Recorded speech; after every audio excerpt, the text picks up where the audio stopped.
talking about? What's up, True Feelings family? How you guys doing today on this Hump Day Wednesday? Anyway, what's up, y'all? Let's get into the rest of these people on Love After Lockup. Because I'm doing everybody, it might be a long video, so I hope you stick with me, but I'll try not to hold you too damn long. But we're going to talk about Brooke and JK. Brooke is a whole mess, and JK look a whole ass mess. Girl, let's just get into it so I can start off talking shit right away. So Brooke said back in her days before kids, she was a party animal when she was younger. Then she said when she turned 18 and got pregnant, she slowed down. Said younger, but you was still young. So apparently she don't make good decisions when it comes to men, and according to her mother, she seems to be a little bit impulsive. So now the first baby daddy didn't work out. So then she had a second baby, and that baby didn't work out. All the baby daddies done left her high and dry to take care of these damn two kids. So now her high school sweetheart or somebody she know from the city, Texas, somewhere, they done circle back around, okay? And this is what she found that she said she in love with, and she want this man to be a pappy to her damn kids. Look at him. All right, y'all. You see this man. I don't give a shit what you look like. But all them missing spaces of teeth, I wouldn't want to kiss his mouth, that little yuck mouth. And I'm sitting there thinking, as we go on and watch this, what is two goofy ass broad fighting over this man who ain't got nothing to give, nothing to offer. And when you hear him talk, he sounds like he's institutionalized. To me, that's what he sounds like to me. I said, girl, you still picking bum dudes. You still picking bum dudes. And then the dumbest thing about it, this bitch think when he get out, the first thing she want to do, start having babies. What? Babies with girl. Apparently when they were teenagers, they had a whole little teenage fling going on. But when her pappy found out about that, she didn't want him messing with no hood rat. So he was like, no, this relationship can't go no further. So they ended up breaking up. Long story short, 3 years ago, something like that, he ran into her again or had one of his friends contact her. So apparently they've been going or talking to each other for the past 3 years since his ass been in prison. Let's go on because it gets dumber as we keep talking about you let JK shit. Tell it. Something he said he had love for her. He didn't say he was in love with her. He just said he had love for her. But here's the thing. Now we got another person in the mix, and it's Bonnie. Brooke just met Bonnie a month ago. Now Bonnie is best friend and an ex from when they was teenagers with this little bum ass dude JK. So now JK reached out to, God dang it, what's this girl's name? To Brooke, all these damn bees. To Brooke and said, hey, my little friend, he needs some little help. So let her move in with you because I need you to help my little friend out. That was also his ex-girlfriend, right? Now, the ex-girlfriend, Brooke, or the best friend, Bonnie, I think Bonnie was living with the other side chick that we about to talk about soon enough. So what I'd like to know is, Brooke, are you letting Bonnie just stay in your house and not pay no rent? She just sitting there living for free? Because the bitch talking about she wish she could just stay at your house. She wouldn't be staying at my damn house. First of all, I wouldn't even help the girl out. Like, you ain't got no friends, no mother, no daddy, no uncle, somebody else you could stay with. Just wouldn't have a whole ass Bonnie staying at my house. Plus she a snake living under your roof. Because she said at this point, her loyalty is to JK. So she already know he cheating with some whole other chick that Brooke knew about. The shit gets fucking confused. So now we find out there's another dumb heifer in the mix named Alex, okay? Alex is someone he was messing with during his off and on relationship with Brooke, okay? So he been dealing with this chick for about like a year and a half. Now, she know his ass is getting out. So all of a sudden, Bonnie says, this heifer talk about getting off birth control because when he get out, she want to lay up with him and have his little fun looking babies too. Said, who these people want to kiss and snaggers? I just don't understand it. But this is the story that we got going on. I think Bonnie was living with Alex. That's why she's over there now with Brooke. Stick with me. Hopefully I can make this shit make sense. She said During the time she was roommates with Alex, she would watch her kids. This one particular night or day, bitch had her watching her kids, but then she was out there effing other dudes. So what she did to have her JK's back, she set her up on a telephone call with her admitting that she was having relations with other dudes, hoping they wouldn't could last more than 38, 48 minutes. Said something like she did like 4 times. So here she has all this information. So during that time, I guess they broke up, but now she hoping to get back into relations with JK. I hope this crazy shit makes sense. So at this point, Brooke think this bitch could possibly show up on his release date when she's going to pick him up. So she said if that happened, I'm putting hands on her. Why you guys fighting over a man who ain't got nothing to give and who's being the one being the puppet between you guys? Why do broads do that? Why you want to get mad at the chick and put hands on her when he the one who could just say motherfucker no, but he ain't saying no. He's saying yes to you and he's saying yes to her. He trying to keep his damn options open is what he trying to do. And you got Bonnie, that little snake in your house. Get that non-rent paying broad out your damn house, Brooke. But Brooke is special too. It's time for you to stop acting like you naive and dumb and shit. But you are in a sense, because I can't understand why you would want somebody like this. I just don't get it. And Texas is a big ass place. I think you can find somebody better than this. Let's flip the page to Michael and Joey. Now, those of you that don't watch, this is a returning couple, Michael and Joey. Michael is the one that's in prison and he's a drug addict. So he's been one since he's been in prison. He was one before he went to prison. Now, Joey was sober for 10 years before he met Michael's ass. Michael is the same reason why the boy relapsed. So Michael's been in jail for about 1.5 years, and they've been in this relationship for about 1.5 years. Let's just talk about relationship as a whole. When you meet using as addicts, when you have substance abuse in your relationship and that's your whole relationship, somebody gonna use when they get out. Somebody gonna use when you get out. And sometimes you're not gonna be a strong enough person not to use with that person. I'm going through something similar right now like that with one of my kids. You guys know I will always be transparent. Wish I could tell you more, but I can't. I think that's enough. So I know what the fuck is gonna happen here. This man, Michael said he is more comfortable in prison. You heard Joey say that shit, that he would rather stay in prison. Why would he rather stay in prison? Free dope, free dick. That's his dream world. And I know the whole time he's been in prison, Michael, he's been cheating on Joey. Who gonna tell? Because this man is getting out saying already, first of all, he don't think he can be just a one-man man. He don't think he could do the shit. And the fact that he's already putting all these stipulations, like he's just kind of already running Joey. He gonna call Joey, like, you got me ready for my haircut. You going to pick up my telephone. Let's go to this telephone that he trying to get a hold of. We know why he want that telephone. And his mama know why he want that telephone. Like I said, I think he been using, because we remember he relapsed while he was in there. I think he been doing dope and dick the whole time he been in there. That's why he want his phone. He want his contacts. So I'm glad mama was like, I'm done with this bullshit. That's why he ain't living in my house. But we gonna erase all this shit. And he said if he get mad, he just get mad. Because she already know how he move and how he roll. And we already know how addiction works. You don't want to see your old numbers, because the minute you start feeling anxious, you're gonna reach out to one of those damn people. But Joey, can you not join in the reindeer games if this boy relapses? Because he's going to do it.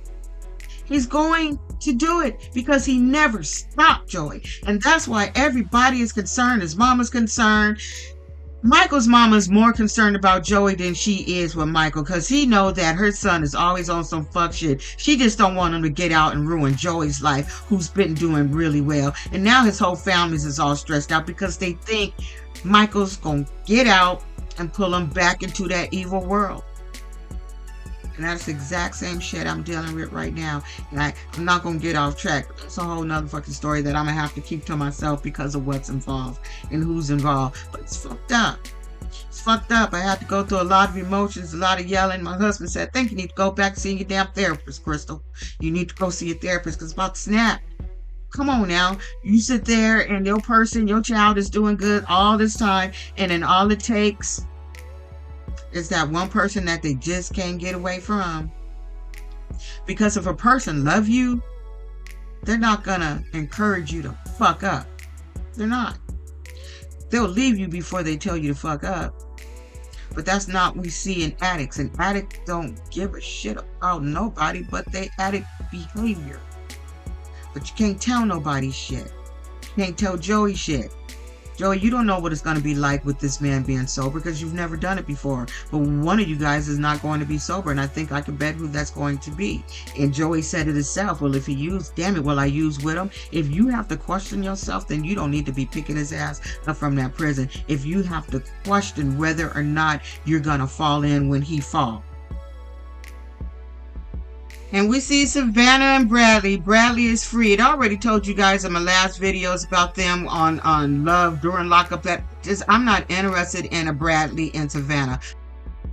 I'm not just yet. When it comes interesting, maybe I'll go forth with it. But right now, the only storyline they got is his people don't like her and her people is concerned about him. And they both concerned about the same shit. Which one is going to get somebody to use some dope? But she said something very interesting that she is still struggling and having a hard time to hold on to her peace and happiness and to stay sober. What does that mean, child? Because the girl came out on the internet on Amber's show saying you was an Adderall girl. Allegedly, you like Adderall and you still had that as an addiction. So what are you fighting hard? Why are you fighting hard to stay sober? People don't have to, why are you fighting so hard? Anyway, fuck them, because I don't give a shit about her. And we're going to go to this other ridiculous broad. This literally. Now, I could be saying this girl's name wrong because I can fucking dang. What is it? Quana and Deantric, I think that's his name. And there's a whole nother female involved, his baby mama, Joalia. And I could be saying that shit wrong. Anyway, let's get into these fools. Y'all, please forgive me for messing up Quiana's name throughout this video. I wrote it down really messed up on my notes. So she pop up on the bed, read one of them love letters that they like to get addicted to. I miss your presence, your kiss, your touch. When I get out, I'm gonna be all up under you. I'm gonna be all up under you and the other people and all them damn kids that his ass got. Now, they've been off and on for about 10 years. Now, they high school sweethearts. And the best thing about you, Qualia, whatever, I'm gonna call you Q. Because I'm trying to hate these fucking names. Just call you Q. The best thing about her is she ain't nobody's baby's mama. But why you sticking around through all the other baby's mama? Got three babies mama and 6 kids. 6 kids. So in this 10-year time of you guys going off and on, he just kept putting his penises and stuff. And she feel good that she was first. What would make you think he is not going to continue to see this girl who is already reaching out to him, sending him texts, hoping to see him when he get out so he can see his fucking kids? Q. He's a father. Not a very good one. Probably a little bum ass. Don't really know just yet, so I won't judge him on that. But he got kids. He knows he's not going to have time for you with 6 kids. And you can't get salty every time you want to see his kids. You would think, if she's been letting him have communication with his children, that them kids won't want to be with their daddy. So why you with this dude who got 3 baby mamas and 6 kids and you have none, and seemingly maybe a decent head on your shoulder, but stupid as fuck because it don't make no damn sense. It really don't make no sense for you to say you were sheltered, but no, you're not naive. You too fucking old to be naive at this point to deal with some triangle bullshit like this. This is the craziest, stupidest storyline in my opinion, because this girl is just dumb. I just couldn't do it. 3 kids, 6 kids, 3 babies mama, I couldn't do the shit. Now, True Feelings family, do you see what I see? What is on the corner of his damn mouth? What? You can't be in jail holding yourself with something white on your mouth and it's just men's. So now we find out what Q does for a living. She is a hairstylist. So she go to the salon and she let everybody know that her boo is getting out early in a couple of days. So she going to go pick his ass up. So she started going over the whole history about the baby mama drama and how she's calling and texting and disrespecting her. And when she said that, I said, she's not disrespecting you. He's disrespecting you. How is she disrespecting you when that's the father of her kids? You expect her not to reach out to the father of kids. So how is she disrespecting you? He's disrespecting you. In fact, he disrespected you 6 motherfucking times. He disrespected you 6 times. Girlie? So who's doing the disrespect? Not the baby's mama. You need to check where his little penis going. And then she said she don't like to make excuses for him. So one of the excuses was that he lost one of his little best friends. So during that time, he was really hurting and going through something. So when he fucked up, she says, I'm not giving him excuses, but I'm like, yes, you are. How is being in pain over someone passing away making your penis hard? I'm just curious how that shit happened. How does that happen? And I want to know the ages of these damn children he got. What's the youngest one? That's what I like to know. I want to know how old is the youngest baby, because it just seemed like you like the bullshit if you staying in this bullshit queue, because it don't make no sense. So she said she done spent $20,000 on his ass, so she can't afford to buy him any more new damn clothes. He gonna have to pick some shit up from his daddy's house. So her stepfather is cool. I like the fact that she has a good relationship with her stepfather. So her stepfather come pick her up because she's got to drive 5 hours to Fort Worth, Texas, and she didn't want to make this drive by herself. But now she going over to the parents' house to pick up her shit, and his people don't really mess with her like that. They don't like her like that, but they probably like the other girl. Why not? She got the grandchildren. You just interfering with some shit. That's probably how they see it. But everybody know each other. Her stepfather know his daddy. Like they know each other in this whole get up. Now she don't really fuck with her man's sister. Okay, they ain't talked in a couple of years because she did some bum shit. I guess they were together. Jawala, and I know I'm saying her name wrong, she wanted a ride. So she got pissed off because the sister ended up giving her a ride. So they've been a little tough ever since then. But I'm like, bitch, what do you expect her to do? That is the mother of her nieces and nephews. She's not gonna not give her a ride. Like, just because you got an issue with her, that's kind of her relative in a way. So she's not gonna have an issue with her. She's not. Say what you want, baby mama. She's a cutie. I think she's very cute in the face. So as soon as they got their shit and they got on the road, old girl, the sister, he called Jawala. You know I'm saying that wrong. I'm going to say that all the time. Can I just call her Jay? Girl, I'm sorry if you're watching. I'm fucking up your name. So she called her and let her know what was going on. So Jawala was like, man, when was the last time you talked to homeboy, to my brother? She said, I just actually talked to his ass last night. And since talking to him, these bitches been going in my inbox. So he doing a whole bunch of shady shit right now, talking to other bitches. So she gonna find out what it's gonna be like when he come home. Because he messing with not just one, but two, but three, but there's people all up in her inbox. So he might not even get out and go mess with the baby mama. She may have some problems with his ass because he's too busy fucking with other women. That's what the story is sounding like to me. Rihanna is excited, but it seems like we are going to have an issue. But maybe not. You know how we TV like to play with our little mind. So what we gonna get from Lady Q and Deantric and Jawala, or however you say her name, it's gonna be a whole lot of drama. And I hope it just don't get stupid in the middle, because you know how Love After Lockup, it can start off hot and heavy, and then somewhere in the middle it just fucking loses you. So we shall see. I'm glad to see new people, but I gotta talk about that lace front on her head. Girl, nice little hairstyle, but when that lighting hit that lace front, you can see all that lace front. You can see the makeup. She tried to touch it up. You see everything on that lace front was fronting her ass off. Anyway, what do you think about all these couples, with the exception of the returning couples, Bradley and fucking Savannah? But anyway, we'll see. How you guys feeling about this season so far? How you feeling? Anyway, I'll see y'all with something else later on. Don't be an asshole, y'all. Bye.